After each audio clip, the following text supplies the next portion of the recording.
তো অবশেষে এটা আমরা চুক্তি নিলাম 600 টাকা দিয়ে। হ্যাঁ 600 টাকা দিয়ে এই ঘাস কটা কাটার চুক্তি নিছি।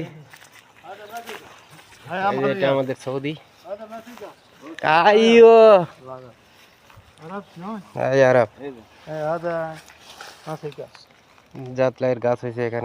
واحد واحد হ্যাঁ সিনা واحد واحد هذا واحد في اثنين هنا ثقيل ثقيل تحت ايوه بس هذا كويس هنا موجود هذا موجود هذا واحد بس ترتيب هذا ما في كاس ما في كاس এটা হচ্ছে মালিক, বাগানের মালিক। তো আমরা নিলাম, চুক্তি নিলাম 600 টাকা দিয়ে। এই গাছগুলো কেটে দিব, দেখা যাক আল্লাহ ভরসা, একদিন লাগবো ইনশাআল্লাহ।